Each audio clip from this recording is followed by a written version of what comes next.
کہ ہم گنہگار ہیں، وہ جانتا ہے کہ ہم سیاہکار ہیں، اور اسے ضرورت بھی نہیں ہے، اس لیے کہ ایک ماں کے اگر 10 بیٹے ہوں اور ایک ہی بیٹا ماں کو سنبھال لے تو ماں کو 9 کی ضرورت نہیں رہتی، لیکن وہ 9 جو غدار ہیں ان سے بھی ایسا ہی پیار کرتی ہے جیسا کہ ایک وفادار سے پیار کرتی ہے۔ اسے وفاداری سے اور غداری سے لینا کیا ہے؟ اس کی تو ممتا اسے مجبور کرتی ہے کہ وہ سب سے پیار کرے بلا تشبیہ اور بلا تفصیل۔ ایک ماں اپنے بچے سے جتنا پیار کرتی ہے اس سے کروڑوں درجہ زیادہ اللہ اپنے بندوں سے پیار کرتا ہے۔ اس کے وفادار بندوں میں اس کا محبوب محمد الرسول اللہ ہے جس نے پوری رات عبادت کی ہے۔ اس کے وفادار بندوں میں موسیٰ کلیم اللہ ہے، ابراہیم خلیل اللہ ہے، اسماعیل ذبیح اللہ ہے۔ وہ اتنے وفادار ہیں کہ اللہ کی محبت میں بیٹے کی گردن پر چھری تک رکھ دیتے ہیں۔ اللہ کی محبت میں ابراہیم آگ میں تک کود جاتے ہیں۔ وہ اتنے وفادار لوگ ہیں کہ ایوب کے جسم میں بظاہر کیڑے پڑ جاتے ہیں لیکن پھر بھی زبان پہ شکوہ نہیں آتا۔ جناب یوسف کو 20 سال تک کے قید میں رکھا جاتا ہے پھر بھی زبان پہ شکوہ نہیں آتا۔ جناب زکریا کو اس کی محبت میں آرے سے چیر دیا جاتا ہے پھر بھی کوئی اللہ اکبر زبان پہ شکوہ نہیں آتا۔ اسی طریقے سے دیکھ لیں جناب عیسیٰ کو سولی پر لے جانے کا منصوبہ بنایا جاتا ہے لیکن اللہ اپنے کرم سے ان کو آسمانوں پر اٹھا لیتا ہے لیکن زبان پر کوئی شکوہ نہیں آتا۔ غرض کہ آپ دیکھیں جناب آدم اتنے وفادار ہیں کہ ایک خطہ اجتہادی پر 200 سال تک کے روتے اور آہیں بھرتے نظر آتے ہیں۔ جناب یونس اتنے وفادار ہیں کہ مچھلی کے پیٹ میں بھی اس کا ذکر کرتے ہیں۔ نوح اتنے وفادار ہیں اور اتنے فرما بردار ہیں کہ اللہ اکبر سگا بیٹا سامنے کھڑا ہے، اللہ کی غداری اور مخالفت میں اس کو ڈوبتا ہوا دیکھنا تو گوارا کرتے ہیں لیکن اس کو کشتی میں لے کر خدا کی نافرمانی کرنا گوارا نہیں کرتے۔ یہ تو انبیاء کی وفاداری ہے۔ صدیق با وفا اتنا وفادار کہ اللہ کی محبت میں پورا مال لا کر پیش کر دیا۔ عمر کا حال یہ ہے روتے روتے چہرے پہ آنسوؤں کے نشان پڑ گئے۔ عثمان کا حال یہ ہے کہ پوری دولت خدا کی راہ میں قربان کر دی۔ عبد الرحمن ابن عوف نے اپنا مال داؤ پر لگا دیا۔ خالد ابن ولید نے اپنی جان کو جنگوں میں یوں پیش کیا کہ انگلی کے پورے کے برابر بھی ان کے جسم پر کوئی نشان ایسا نہ تھا، کوئی ایسی جگہ نہ تھی جہاں تلوار اور تیروں کے زخموں کا نشان نہ ہو۔ حمزہ نے کلیجہ چبا دیا، بلال نے کوڑے کھائے، صہیب جو ہے اللہ اکبر مارے گئے، کپڑے پھاڑے گئے، خباب کو انگاروں پر لٹایا گیا، جناب سعید کو سولی پر لٹکایا گیا، اسی طریقے سے اویس قرنی کو ستایا گیا۔ اللہ اکبر یہ کتنے وفادار ہیں۔ اس کے بعد وفاداروں کی ایک الگ فہرست مرتب ہوتی ہے۔ امام اعظم کو جیل میں رکھ کر کے زہر کھلایا گیا، اس کی محبت میں زہر پی لیا لیکن اللہ اکبر منصور کی کھال کھینچی گئی اور سولی پہ لٹکایا گیا لیکن منصور نے کہا اگر یار اسی میں راضی ہے تو منصور کو سولی کا کوئی کم ہی نہیں ہے۔ اللہ اکبر جناب ابو الحسن شاذلی کو وطن سے باہر نکالا گیا، امام بخاری کو شہر بدر کیا گیا، تڑپایا گیا۔ غوث الاعظم 36 سال تک کے بغداد کے ویرانوں میں درخت کی پتیاں کھا کر عبادت کرتے رہے۔ اس کے بعد عشاء کے وضو سے 40 سال تک فجر کی نماز پڑھتے رہے۔ غریب نواز 70 سال تک زمین کو پیٹ نہ لگائی، دن کو بھی عبادت کی، رات کو بھی عبادت کی۔ مخدوم اشرف نے تخت و تاج چھوڑا۔ اللہ اکبر اسی طریقے سے دیکھیں ہر ولی، ہر بزرگ، ہر اللہ کا مقبول بندہ خدا کی عبادت میں مصروف ہے لیکن پھر پھر اسے کیا ضرورت ہے؟ وہ مجھ جیسے پاپیوں کو کہتا ہے ففروا الی اللہ، میری طرف آ۔ آپ جیسے مجرموں کو کہتا ہے میری طرف آ، اس لیے کہ بتانا یہ چاہتا ہے کہ میں نے ماں کے اندر اپنی محبت کا ذرہ رکھا تو ماں فرما بردار اور وفادار دونوں کو سینے سے لگاتی ہے۔ اگر میں صرف فرما برداروں کو اپنے قریب بلاؤں گا تو لوگ تانا دیں گے ماں کی محبت خدا کی محبت سے آگے نکل گئی، تو میں مجرموں کو بھی بلاتا ہوں۔ اگر تم عام دنوں نہیں آتے تو شب برات میں آ جاؤ، پھر بھی نہیں آتے تو بغیر توبہ کے میں تمہیں معاف کرنے کے لیے تیار ہوں۔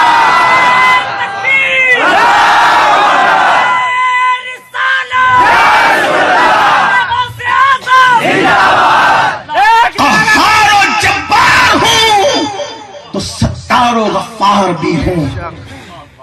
میں تمہاری توبہ کا محتاج نہیں، توبہ کی توفیق دے کر کبھی معاف کرتا ہوں، بغیر توبہ کے معاف کرتا ہوں۔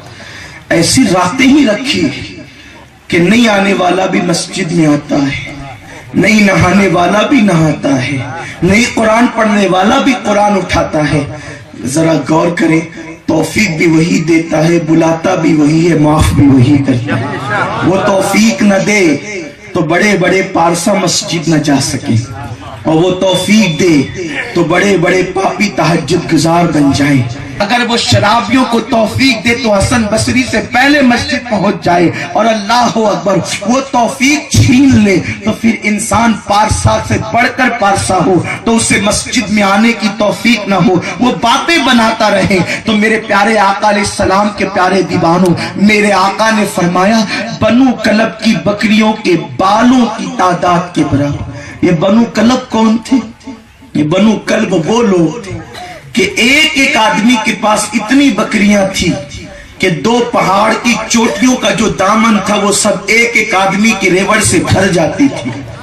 اور بنو کلب جو ہے ایک قبیلہ تھا عرب کا، یعنی بکریوں میں وہ سب سے زیادہ مشہور تھا بکریاں پالنے میں۔ تو آقا نے کثرت بتانے کے لیے کہا کہ شب برات میں اللہ اپنے بندوں کو اتنی تعداد میں بخشتا ہے جتنی بنو کلب کی بکریوں کے بال ہیں۔ ارے ایک بکری کا بال گن نہیں سکتے تو ایک ریوڑ کی بکریوں کے بال کیسے گن سکتے ہیں؟ اور جب ایک ریوڑ کی بکریوں کے بال نہیں گن سکتے تو اللہ اکبر وہ بنو کلب کی بکریاں، اللہ اکبر یہ تو اللہ ہی جانے کسے کسے بخشتا ہے۔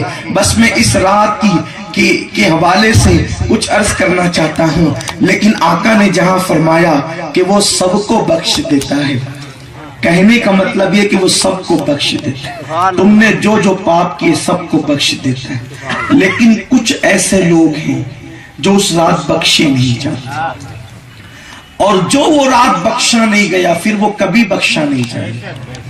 اس لیے آقا نے ان کی نشاندہی کر دی، آقا نے ان کی علامت بتا دی کہ اگر تم اس جرم میں مبتلا ہو تو اس سے باہر نکل آؤ تاکہ اللہ تمہیں بخش دے، اللہ تمہیں بھی معاف کر دے۔ پہلے نمبر پر جسے اللہ شب برات میں نہیں بخشتا جب تک وہ اس فعل سے توبہ نہ کر لے اور اس سے باہر نہ نکل آئے، اسے کہتے ہیں جادوگر، یعنی دوسروں پہ جادو کرنے والا یا جادو کرانے والا۔ اب یہاں پر تھوڑی دیر میں آپ کی ذہن سازی کرنا چاہتا ہوں اور اپنی بہنوں کو بھی یہ پیغام دینا چاہتا ہوں۔ آج کل ایک مسلمان دوسرے مسلمان کے حوالے سے بہت زیادہ گری ہوئی حرکتوں کا شکار ہے۔ کسی کی عزت دیکھا ہضم نہیں ہوئی، کسی کے پاس مال دیکھا ہضم نہ ہوا، کسی کے پاس خوبصورت عورت دیکھا ہضم نہ ہوا، کسی کے پاس زیادہ بیٹے دیکھے ہضم نہ ہوا۔ تو ایک انسان دوسرے انسان سے جلتا ہے، حسد کرتا ہے، اور پھر جب اس کا قابو نہیں چلتا تو وہ